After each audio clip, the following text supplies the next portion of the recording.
I'm 73 years old, and 6 years ago, my wife said something to me that I think about every single day. She said, "Peter, we wasted so much time being right instead of being close." At the time, I didn't fully understand what she meant. Now, I would give anything to go back and understand it sooner. If you're in a relationship, what I'm about to tell you might save you years of regret. My wife, Susan, and I were married for 41 years. 41, longer than some of you watching have been alive. And for most of that time, I thought we had a good marriage. We didn't fight much. We paid our bills. We raised our kids. We were loyal. I thought that was enough. It wasn't. Because here's the truth no one tells you about long marriages. You can live with someone for decades and still slowly drift apart without realizing it. We were comfortable, and I mistook comfort for connection. Susan would suggest small things over the years. Let's take a pottery class. Why don't we go dancing again? Remember when we used to stay up talking?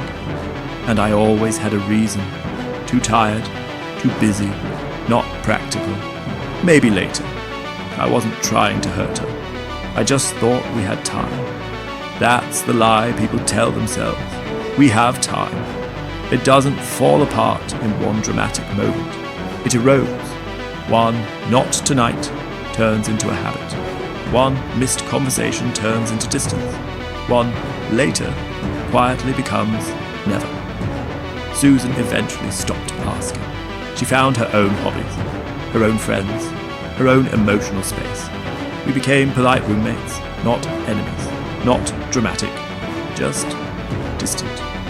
And I told myself that's just what long marriages look like. Then she got sick, pancreatic cancer, diagnosed in March.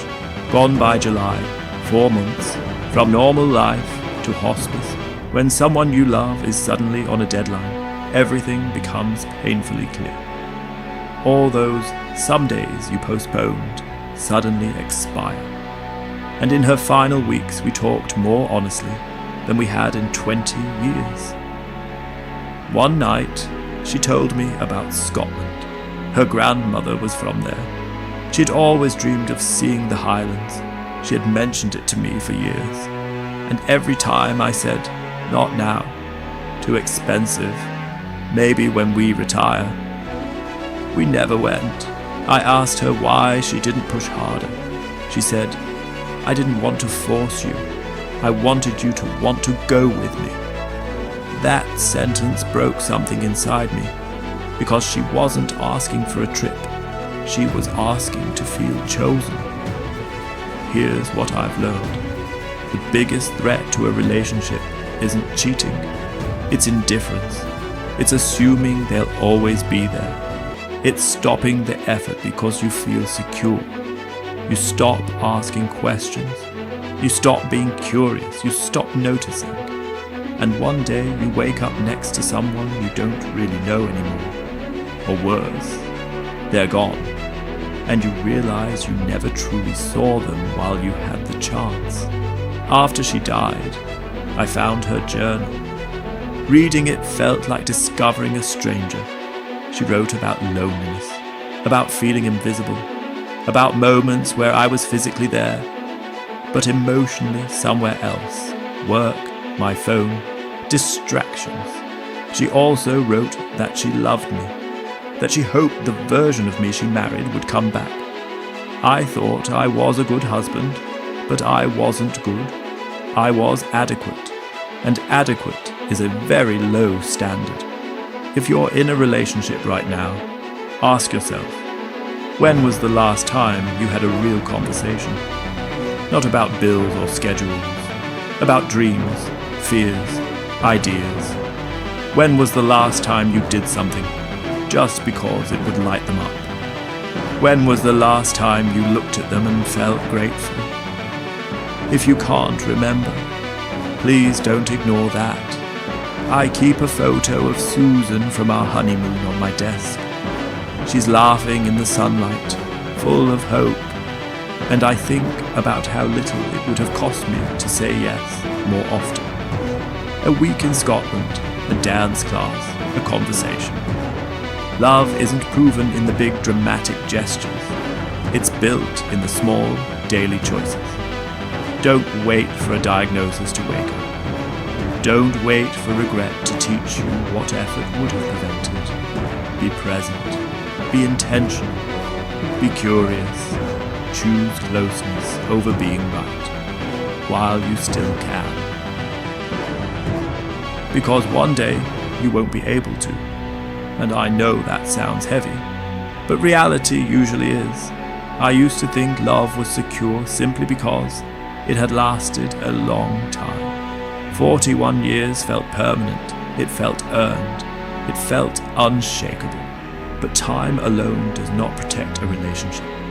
Effort does, attention does, curiosity does, and when those slowly disappear, the relationship doesn't collapse loudly. It fades quietly. After Susan passed, people told me to remember the good years. And we had good years. We truly did. But what haunts me are not the big memories. It's the ordinary days. The evenings where we sat in the same room, but lived in different worlds. The moments where she tried to share something small, and I half listened. The times I chose comfort over connection. It's strange what stays with you. Not the arguments, not the mistakes, but the missed opportunities to be close. You don't grieve only the person. You grieve the version of yourself you wish you had been. I wish I had asked more questions. I wish I had leaned in instead of pulling away. I wish I had treated her dreams like they were urgent, because to her, they were. We assume love is understood. We assume they know how we feel. But love that is not expressed consistently starts to feel uncertain. And uncertainty slowly becomes distance. I thought being faithful was enough. I thought providing was enough. I thought showing up physically was enough. But love requires participation. Emotional participation. It requires choosing your partner over your ego, over being right, over convenience, and sometimes over your own comfort. If you're watching this right now and your partner is in the other room, I want you to understand something. You still have access. You still have the chance to ask, what are you dreaming about these days? You still have the chance to say, let's do that thing you mentioned. You still have the chance to sit down and truly listen. I don't, and that's the difference. There are no more second chances for me. No more spontaneous trips. No more late night conversations. No more simple moments that could have meant everything. There is only memory. And memory is a poor substitute for presence. I would trade every comfortable year for a few more deeply connected ones.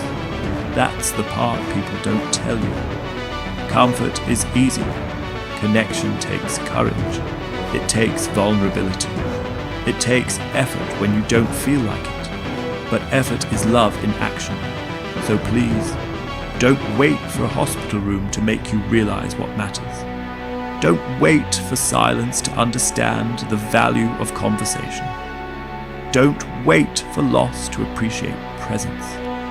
Because one day, whether it's 6 months from now or 20 years from now, you will sit where I am sitting, and you will replay the small choices. Make sure the ones you replay are choices you're proud of. Choose closeness. Choose it again tomorrow and the day after that. Not because something is wrong, but because something is worth protecting while you still can.